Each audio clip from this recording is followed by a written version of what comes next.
So video வந்து ஷார்ட்டாக வைக்கிறதுனால ஒரு ஸ்மால் இன்வெஸ்ட்மெண்ட் டீட்டெயில்ஸ் நான் வந்து என்னோடய இனிஷியல் ஸ்டார்டிங் ஸ்டேஜில் எப்படி இன்வெஸ்ட் பண்ணேங்கிறது.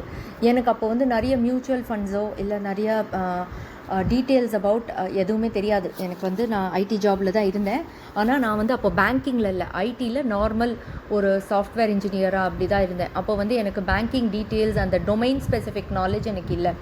பேங்கிங்கில் நான் கொஞ்சம் லேட்டராக தான் போனேன். அரவுண்ட் 2003 அந்த மாதிரி தான் நான் வந்து பேங்கிங்கில் போனேன். 2000லேருந்து 2003 வரைக்கும் பார்த்தீங்கன்னா நான் பேங்கிங் டொமைனில் இல்லை, ஸ்பெசிஃபிக்காக ஒரு டொமைனில் எக்ஸ்பர்டீஸுங்கிறது எனக்கு இல்லை. ஸோ அப்போது வந்து எனக்கு எல்லாம் தெரிஞ்சது அப்படின்னா, கையில் என்ன காசு இருக்கோ அதுக்கு லோன் எடுக்காமல் முடிஞ்ச அளவுக்கு ரிஸ்க் இல்லாமல் எதுலையாவது ஒன்று போட்டுடணும். ஸோ எனக்கு ஈவன் வந்து பார்த்திங்கன்னா இடத்த போய் பார்க்குற ஐடியா கூட ரொம்ப இல்லை. அப்பா கூட வருவார், அப்பா காமிப்பார், இது ஓகே, இந்த ரேட்டுக்கு உனக்கு ஓகேனா நீ வாங்கிக்கோன்னு சொல்லுவார். அதுவும் ரொம்ப ஃபோர்ஸ் பண்ண மாட்டாங்க. என்ன தோணுதோ, ஏன்னா நானே தான் கேட்பேன் இன்வெஸ்ட்மெண்ட் என்ன வேணும், எது பெட்டராக இருக்கும், லேண்டு நான் வாங்கணும்னு இருக்கேன்னு சொல்லச்சு பக்கத்தில் இருக்கிறது தான் அப்பா காமிப்பார். அப்பாவும் ரொம்பலாம் சுற்றி சிட்டி அந்த மாதிரிலாம் பார்க்க மாட்டார். அப்பா வந்து ஒரு பிளாட் வந்து கல்பாக்கத்துக்கு பக்கத்தில் காமிச்சார். ஏன்னா கல்பாக்கத்தில் அவர் வேலை பண்ணிகிட்டு இருந்தார். வேலை பண்ணுறதுனால அந்த ஏரியா சரௌண்டிங் தான் அவருக்கும் லேண்டு தெரியும். ஸோ அந்த லேண்டு பார்த்திங்கன்னா அனுப்புரம்னு ஒரு ஏரியா, அனுப்புரம் குவார்ட்டர்ஸ்க்கு எதிர்க்க பிளாட் போட்டிருந்தாங்க. தெரிஞ்சவர் ஒரு செட்டியார் போடுறாரு, தெரிஞ்சவர், அவர் ஆயில் மில்லில் இருக்கார். இப்படி தான் எங்களுக்கு வந்து இன்ட்ரோடக்ஷன். அவர் ஆயில் மில் வச்சுருக்காரு. இந்த இடத்துல வந்து 100 வருஷத்துக்கு மேலே அவங்க பரம்பரையாக இருந்துகிட்ருக்காங்க.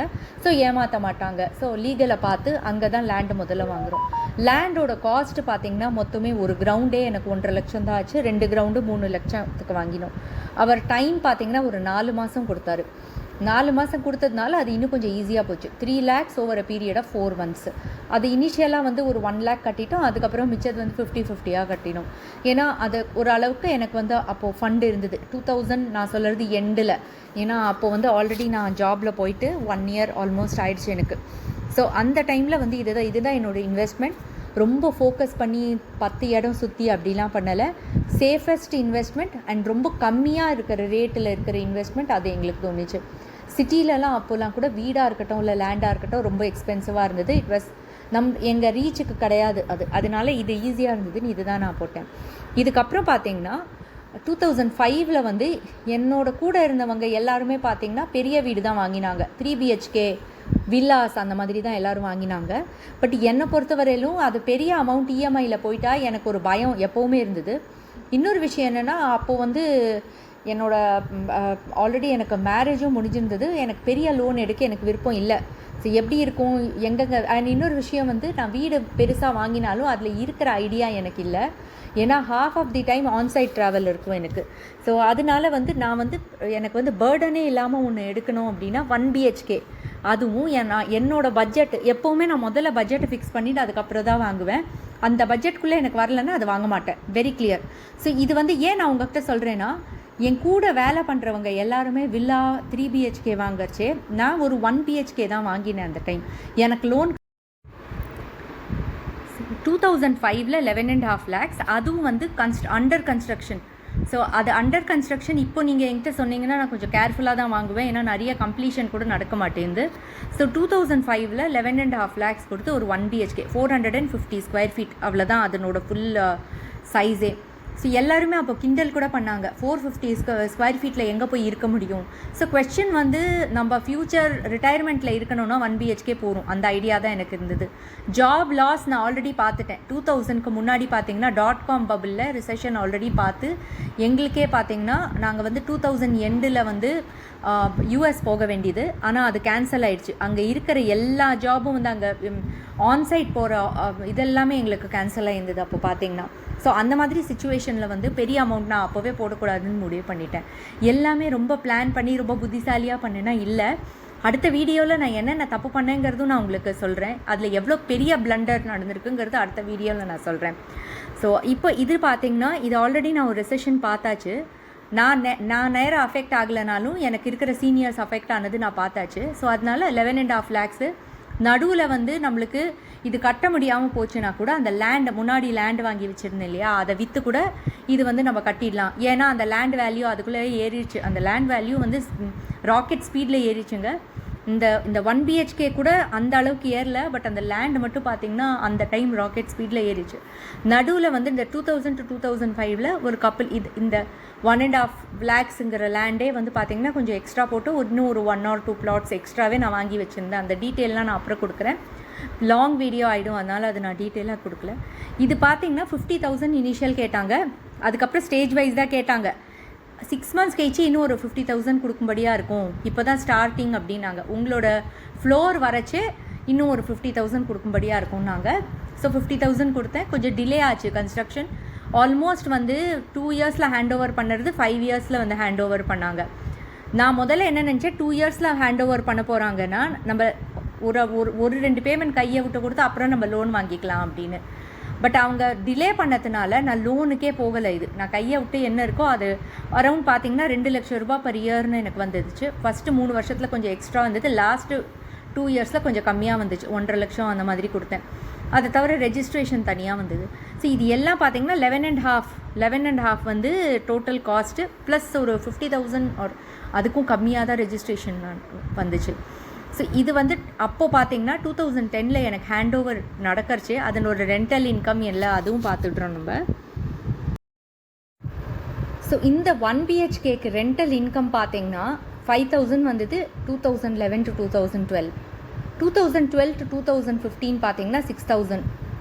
அதே மாதிரி 2015 to 19 7,000. இப்போ இருக்கிற ரெண்டல் அது பார்த்தீங்கன்னா 8,500 கிட்ட அதுக்கு ரெண்டல் வருது. ஸோ மொத்தம் நான் கொடுத்தது 11,50,000. 50,000 நான் வந்து 11,50,000 சொன்னது வந்து இன்க்ளூசிவ் ஆஃப் த ரெஜிஸ்ட்ரேஷன். ஆனால் அதுக்கு இப்போ வந்து ரெண்டல் வருது வந்து 8,500. இது வந்து பேங்க் கொடுக்காது. பட் அஃப்கோர்ஸ் இதை வந்து மியூச்சுவல் ஃபண்டோட நான் கம்பேர் பண்ணல. மியூச்சுவல் ஃபண்டு போட்டிருந்தால் ப்ராப்ளி பெட்டராக இருக்கும். இது எல்லா லாஜிக்கும் ஓகே. எனக்கு அப்போ மியூச்சுவல் ஃபண்ட் டீட்டெயில்ஸ் தெரியாது, நான் பேங்கிங்லேயும் இல்லை. இது நான் புக் பண்ணது 2005 புக் பண்ணிட்டேன். ஸோ அதை நான் கண்டினியூ பண்ணேன். ஸோ மியூச்சுவல் ஃபண்ட்லேயோ இல்லை கோல்டில் கூட ரொம்ப சின்ன அமௌண்ட் ஆஃப் இது தான் நான் கோல்டில் போட்டேன். கோல்டுலேயும் நான் போட்டிருக்கேன் கொஞ்சம் கொஞ்சமாக. பட் அது வாங்கணும் அப்படிங்கிற மாதிரி கிஃப்ட் கொடுக்கறதுக்கு, எங்கள் அம்மா கிஃப்ட் கொடுக்கறது, எங்கள் அப்பா கிஃப்ட் கொடுக்கறது, அப்படி தான் நான் கோல்டு வாங்கியிருக்கேனே தவிர கோல்டு சேவிங் ஸ்கீம்ங்கிறது நான் போட்டதே இல்லை. அப்போல்லாம் போட்டது ஃபுல்லாகவே லேண்ட்லேயும் இந்த பர்டிகுலர் அசட்ஸ்லேயும் தான் நான் அப்போ போட்டேன். பட் அப்போவே பார்த்தீங்கன்னா என்னோடய ஃப்ரெண்ட்ஸ் எல்லாருமே வந்து பார்த்திங்கன்னா 3 BHK வேளச்சேரியிலையும் அடையாரில் அந்த மாதிரி ஏரியாவில் நிறையா வாங்கினாங்க. என்னோடய சீனியர்ஸும் நிறைய பேர் வாங்கினாங்க. பட் எனக்கு பயந்ததுனால நான் இதை வாங்கலை. ஒரு விஷயம் என்னென்னா, ஒருவேளை அப்போ வாங்கியிருந்தால் அது இன்னும் பெட்டர் ப்ராஃபிட்டாக இருந்திருக்கும். அவங்க பண்ணது தான் கரெக்டுன்னு சொல்லுவேன். இப்போது நான் வந்து வாங்கணும் அப்படின்னா 1 BHK பெட்டர். பட் அப்போது வாங்கிறது வந்து 3 BHK வாங்கியிருந்தால் அது இன்னும் பெட்டர் ஐடியாவாக இருந்திருக்கும். ஏன்னா அதனோட வேல்யூ இப்போ ஜாஸ்தியாக இருக்குது. இது நான் வாங்கினதும் சிட்டி லிமிட்டே இல்லை, கேளம்பாக்கத்துலேருந்து பார்த்தீங்கன்னா ஒரு 2 கிலோமீட்டர் தாண்டி அந்த பக்கம் அங்கே போய் ஒரு இடத்துல வந்து 11.5 lakhs கிடச்சிது. அதான் நான் உங்கள்கிட்ட சொன்ன மாதிரி 11.5 lakhs பட்ஜெட் ஃபிக்ஸ் பண்ணிட்டு தான் நான் வீடே வாங்க போனேன். ஸோ அந்த ரேஞ்சுக்கு வந்து எனக்கு எதுவும் கிடைக்கல. கொஞ்சம் சிட்டி லிமிட்குள்ளே கிடச்சிது, பட் கேட்டட் கம்யூனிட்டியாக கிடைக்கல. பட் இது கேட்டட் கம்யூனிட்டியாக கிடைச்சதுனால நான் அதை வாங்கினேன். இப்போது அது நல்லா தான் இருக்குது. அது லாஸ்ன்னு சொல்ல முடியுமானா இல்லை, சொல்ல முடியாது. இப்போது இருக்கிறச்சே இது ப்ராஃபிட் தான் வருது. அது ஒரு சேஃப் அசட்டுன்னு தான் சொல்லலாம். இப்போ அது நான் விற்கணும் அப்படின்னா அரவுண்ட் அதுக்கு கன்ஃபார்ம்டாக வந்து ஒரு அரவுண்ட் ஒரு 18 to 20 lakhs கிட்ட வரும் அதுக்கு, அவ்வளோதான். ஸோ கேபிட்டல் கெயின்ஸ் ஓரளவுக்கு வந்திருக்கு. ரெண்டல் வந்து விடாமல் வந்திருக்கு. அதுக்கு ரெண்டல் வந்து 1 BHK தான் வந்து அங்கே டிமாண்டில் ஜாஸ்தி இருக்குது, 1 BHK and 2 BHK. ஸோ இந்த டீட்டெயில் வந்து நான் ஷேர் பண்ணிக்கணும்னு தான் நினச்சேன். பட் அந்த ஸ்ட்ராட்டஜி எனக்கு இன்னும் மாறலை. இப்போவும் வந்து நான் ஒரு வீடு வாங்கணும் அப்படின்னா நான் ஒரு பெரிய லோன் எடுத்து நான் வாங்க மாட்டேன். அது கரெக்டாக தப்பாக தெரியாது. பட் எனக்கு வந்து சேஃபாக வந்து ஸ்ட்ரெஸ் இல்லாமல் நான் வந்து லைஃப்பை லீட் பண்ணணும்னு பார்க்குறேன். கொஞ்சம் ப்ராஃபிட் கம்மியாக வந்தாலும் ஸ்ட்ரெஸ் இல்லாமல் லைஃப்பை லீட் பண்ணணுங்கிறச்சே வந்து ப்ராஃபிட்டை வந்து கொஞ்சம் நம்மளுக்கு அடி வாங்கும். இப்போது அந்த டைம், அந்த 2005க்கு முன்னாடி 2000 டைமில் வந்து அசட்லாம் அப்ரிஷியேட் பயங்கரமாக ஆச்சு. எல்லா அசட்டும் நல்லா அப்ரிஷியேட் ஆச்சு. லேண்டு பயங்கரமாக அப்ரிஷியேட் ஆச்சு நான் வாங்கினது. பட் இங்கே வாங்கின வீடு வந்து நான் இங்கே அடையார்லேயோ இல்லை எங்கேயோ வாங்கியிருந்தா இன்னும் நிறைய அப்ரிஷியேட் ஆகிருக்கும் அது.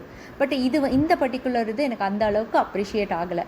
பட் என்னோடய ஐடியா என்னென்னா, ஏதோ ஒரு வீடு வச்சுக்கணும், ஒரு ஃப்யூச்சருக்கு இருக்கணும். ஃப்யூச்சருக்கு வீடு இருக்கணும்னா நான் வந்து இங்கே இருக்கிற இப்போது நான் சிட்டியில் வந்து வாங்கணுங்கிற அவசியம் இல்லை. நான் அவுட்ஸ்கர்ட்ஸில் ஏதோ ஒரு வீடு வாங்கி சப்போஸ் எனக்கு வேலை கூட போச்சுன்னா கூட அங்கே ஒரு 1 BHKல இருந்துக்கலாம். அந்த மைண்ட் செட்டில் தான் நான் இருந்தேன். ஸோ வேலை போச்சுனாலும் தெர் சம் ஹவுஸ், நீங்கள் பெரிய வீடு 3 BHKல இருக்கணுங்கிற அவசியம் இல்லை, அதுக்கு இஎம்ஐ நான் கொடுக்கணுங்கிற அவசியம் இல்லை, கையில் இருக்கிற அமௌண்ட்டை வச்சு க்ளோஸ் பண்ணிவிட்டு நான் நிம்மதியாக இருக்கலாம். அந்த மைண்ட் செட்டில் தான் வாங்கினேன். ஸோ இது மிஸ்டேக்கான நான் மிஸ்டேக்குன்னு சொல்ல மாட்டேன், பட் அப்போ நான் பெரிய அமௌண்ட்டாக இன்வெஸ்ட் பண்ணியிருந்தா கன்ஃபார்ம்டாக அதுக்கு ஒரு நல்ல பலன் கிடச்சிருக்கும். ஒரு நல்ல ஏரியாலேயே வாங்கியிருக்கலாம், அது நல்லா அப்ரிஷியேட் ஆகிருக்கும். அகெயின் ரியல் எஸ்டேட்டில் மட்டும் ஏரியா வந்து நம்ம இந்த ஏரியா இம்ப்ரூவ் ஆகும்னு நினைக்கிறோம், பட் அதான் அந்த நடக்க மாட்டேங்குது. வேறஸ் நான் அங்கே ஒரு உள்ளூர ஒரு இடத்துல வாங்கின கிரவுண்டு, அந்த கிரவுண்டு பார்த்திங்கன்னா நல்லா வந்து இன்க்ரீஸ் ஆச்சு. அதில் என்ன மிஸ்டேக் நான் பண்ணேங்கிறதும் நான் சொல்கிறேன் உங்களுக்கு. அதில் பார்த்திங்கன்னா ஒரு மிஸ்டேக் என்ன பண்ணேன்னா, லேண்டு நான் வாங்கி அதை நான் விற்றுட்டேன். நிறைய ஒரு வாட்டியும் வாங்கி நான் விற்றேன் அந்த லேண்டில். அதில் ப்ராஃபிட் வந்தது கரெக்ட். பட் அதில் வந்து ஒரு 2 லேண்டு மட்டும் நான் இந்நேரத்துக்கு வச்சுருந்தேன்னா அந்த எவ்வளோ ப்ராஃபிட் வந்து ஒரு கிட்டத்தட்ட ஒரு 20 to 25 plots நான் வாங்கி விற்றேன். அது நான் 2 plot மட்டும் நான் அப்படியே வச்சுருந்தா அந்த ப்ராஃபிட் வந்து இப்போது அது எவ்வளோ கஷ்டப்பட்டனோ எல்லாத்துக்கும் சேர்த்து இப்போ வந்திருக்கும். பட் அது நான் வந்து விஷுவலைஸ் பண்ணவும் முடியாது, ஏன்னா இதெல்லாம் ப்ரெடிக்டே பண்ண முடியாது, அதுதான் ஃபேக்ட். ஸோ அந்த ஏரியாவில் வந்து இம்ப்ரூவ் ஆகும் அப்படிங்கிற ஒரு ஐடியாவே எனக்கு இல்லை. அப்போ இன்க்ரீஸ் ஆனது விற்றேன். இப்போ நான் கோல்டு விற்கிறச்சே கூட நிறைய பேர் கேட்டிருக்கீங்க, கோல்டை விற்கிறீங்க, விற்று திரும்பி அதுக்கு கோல்டுலேயே போடுறீங்க, அதுக்கு விற்காமையே இருந்திருக்கலாமே அப்படின்னு சொல்கிறீங்க. அது நான் அந்த வீடியோலையும் நான் வந்து கிளியராக டிஸ்கிரைப் பண்ணுறேன்னு சொன்னேன். அது என்ன ரீசன் அப்படின்னா, எனக்கு கோல்டு நான் வாங்கிட்டேன், இப்போ எனக்கு அந்த காசு வேறு எதுக்கும் வேண்டாம். பட் ஆனால் அதை நான் எடுத்து வேறு இடத்துல இன்வெஸ்ட் பண்ணியிருக்கேன், ஃபைன். ஒரு பார்ட் ஆஃப் இட் எடுத்து இன்வெஸ்ட் பண்ணியிருக்கேன், ஓகே. பட் பார்த்திங்கன்னா அந்த அமௌண்ட்டில் வந்து திரும்பியும் எனக்கு இன்வெஸ்ட் பண்ணுறதுக்கு பெரிய ஆப்ஷன்ஸ் இப்போ இல்லை. கோல்டுலேயே நான் போடணும் அப்படின்னு நினச்சேன்னா எனக்கு அது ஹெட்ஜிங் வேணும். ஹெட்ஜிங் அப்படின்னா என்னென்னா, இப்போ நான் வந்து அது ஸ்கீமில் போட்டிருக்கேன்னா அன்றைக்கி என்ன ரேட் இருக்கோ கம்மியாச்சுன்னா அப்போ அன்றைக்கி வந்து அந்த கேஷ் கொடுத்ததுக்கு வந்துடும் எனக்கு லாஸ். அப்போ நான் விற்றேன்னா எனக்கு லாஸுங்கிறது வந்து 5% தான். 5%னா 3% GST, திரும்பி விற்கிறதுக்கு 2%, அவ்வளோதான் வரும் எனக்கு லாஸ். வாங்கிறதுக்கு திரும்பி அந்த காயினை வாங்கிறதுக்கு 1%ன்னு வச்சுக்கோங்க. காயினுக்கு எப்போவுமே 1% எனக்கு வந்து நம்ம கேட்டுக்கலாம் அவங்கக்கிட்ட. சிட்டு இருக்கிறச்சே நீங்கள் அதை கேட்டுக்கலாம். சிட்டி எண்டு 10 months முடிஞ்சிட்டுனா உங்களுக்கு அது சேதாரம் கூட வராது.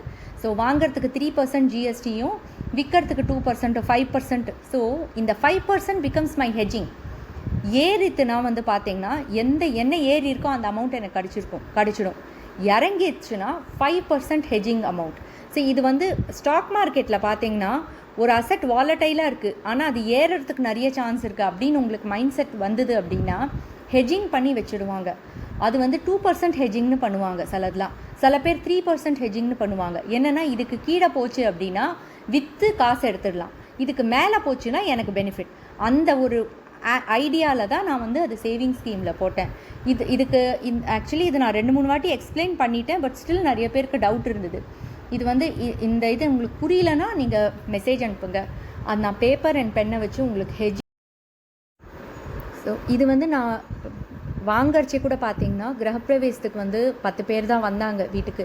அதுக்கு மேலே நிறைய பேர் வந்தாலும் கொள்ளாது, ஏன்னா 450 square feet தான். 10 பேருக்கு மேலே வந்து அந்த வீடும் கொள்ளாது. அம்மா அப்பா பாட்டி வந்தாங்க, மாமா வந்தாங்க, அவ்வளோதான். மொத்தம் ஒரு 5-6 பேர் கூட வந்து சாஸ்திரிகளோடு சேர்த்தே 10 பேர் தான் வச்சுக்கோங்களேன். ஸோ அந்த மாதிரி ஒரு ஆனால் உங்களுக்கு வந்து தோணலாம், ஃபஸ்ட்டு டைம் வாங்குகிறோம், பெரிய வீடாக வாங்கணும், நிறைய பேரை கூப்பிடணும், கிராண்டாக செலிப்ரேட் பண்ணணும், அந்த மாதிரி ஐடியா இருந்ததுன்னா கையில் காசு இருக்குது அப்படின்னா வாங்குங்க. கேஷ் கொடுத்து வீடு வாங்குங்கன்னு நான் சொல்ல வரல. ஃபுல்லாக நான் லோனே போடுங்க, லோன் எடுத்து நீங்கள் டேக்ஸ் பெனிஃபிட் எடுத்துக்கோங்க. பட் நாளைக்கு வந்து நம்மளுக்கு ப்ராப்ளம் ஆச்சுன்னா எதான விற்று அந்த அமௌண்ட் நம்மக்கிட்ட இருக்காங்கிறது நீங்கள் பார்த்துக்கோங்க. இப்போ என்கிட்ட வந்து அந்த லேண்ட் இருந்தது, எனக்கு நாளைக்கு வேலை கிடைக்கலனா கூட, இல்லை வேலை இல்லைனா கூட இந்த லேண்டை விற்று இல்லை வேறு ஏதான ஒரு சர்ப்ளஸை விற்று அதை நான் க்ளோஸ் பண்ணியிருக்கலாம். இன்னொரு விஷயம் என்னென்னா 11.5 lakhsங்கிறச்சு அது ஒரு பெரிய அமௌண்ட்டாக தோணலை. இதே வந்து நான் அப்போ 80-90 lakhsக்கு நான் வாங்கியிருந்தேன்னா அது ஒரு பெரிய ப்ராப்ளமில் அடுத்த நாளே எனக்கு வேலைக்கு போயிருந்ததுன்னா அந்த 80 lakhs வீட்டை வந்து நான் 60 lakhsக்கு விற்றுட்டு 20 lakhs மைனஸில் தான் நான் இருக்கணும். ஸோ இது வந்து ஊரை கூப்பிடணும், ரிலேட்டிவ்ஸ் வந்து பார்க்கணுங்கிற ஒரு ஐடியாவோட இல்லாமல் நம்ம வந்து whether we want to look rich or we want to be rich, இது 2 கான்செப்ட் இருக்குது. நம்ம வந்து we have to be rich, we don't want to look rich.